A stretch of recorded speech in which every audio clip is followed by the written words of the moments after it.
We don't follow the woke lemmings off the cliff that want to tear down statues.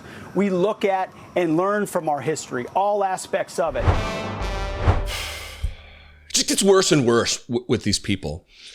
We have right now running the government of the United States the most brazen group of hypocrites and liars that have ever been amassed in a cabinet. Pete Hegseth he's a white nationalist troll, a know-nothing, just an absolute unqualified dolt running the Department of Defense, which apparently they're thinking about changing the name from Department of Defense to Department of War. He would be the Secretary of War.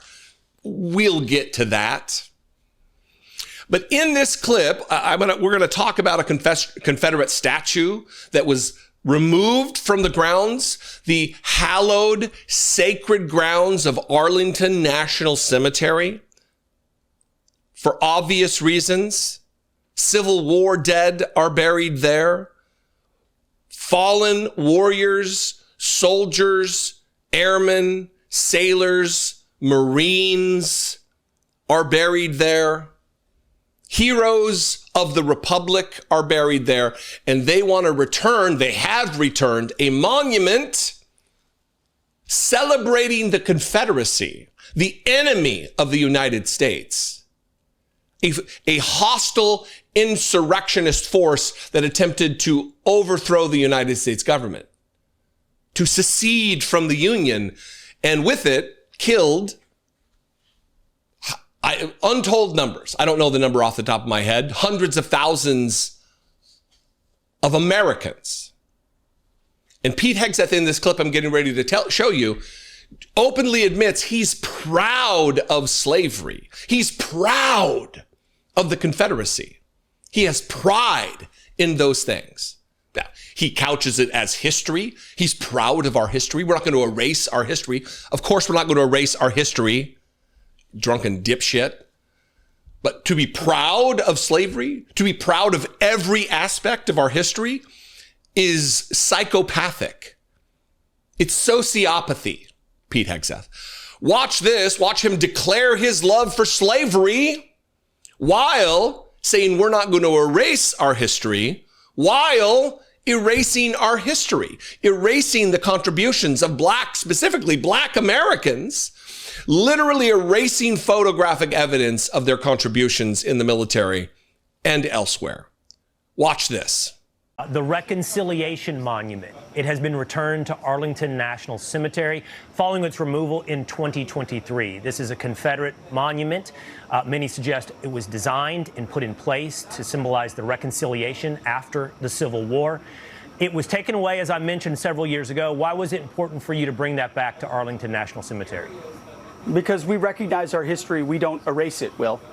We don't follow the woke lemmings off the cliff that want to tear down statues.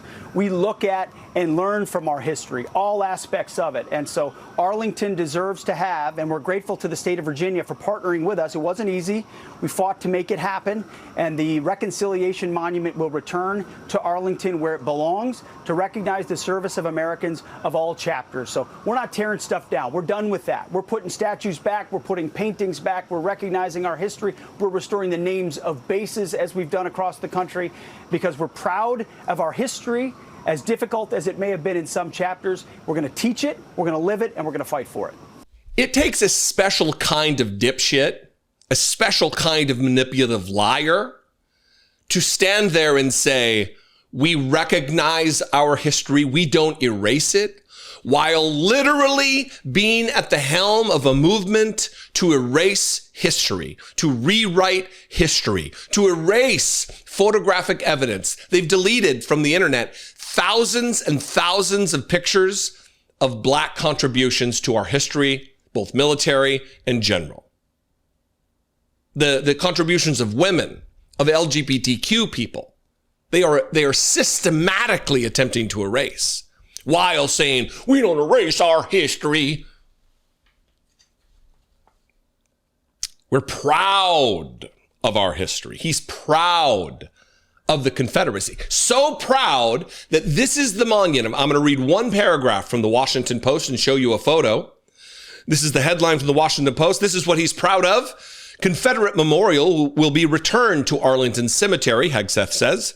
The memorial was removed in 2023 at the recommendation of a commission appointed by Congress to rid the military of Confederate symbols and names. And why would we want our United States military bases to not be filled to the brim, both in name and also in tchotchke, like these statues, with honoring Confederates, honoring the enemy, honoring the killers of Americans? I guess only if you're a traitor to the Republic, you want that. This is the paragraph, and I'll show you a photo. The 32-foot bronze statue commissioned by the United Daughters of the Confederacy, largely responsible for the Lost Cause myth and a bunch of other conspiracies and rewriting of history, the Daughters of the Confederacy, was unveiled at a ceremony presided over by President Woodrow Wilson in 1914. Woodrow Wilson, a famous white supremacist and racist, almost 50 years after the Civil War ended.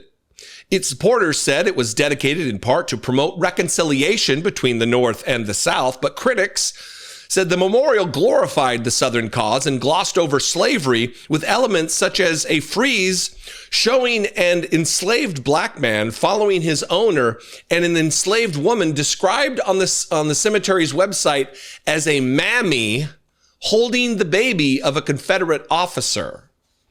This is that. You can see the Confederate officer holding his baby. An enslaved woman is depicted as a mammy on the Confederate memorial. This is the history Pete Hegseth is proud of. And now, because he's so passionate about our history and the continuation of things as they are, they're floating, changing the name of the entire Department of Defense to Department of War, like it used to be back in the 1700s when we first started the country.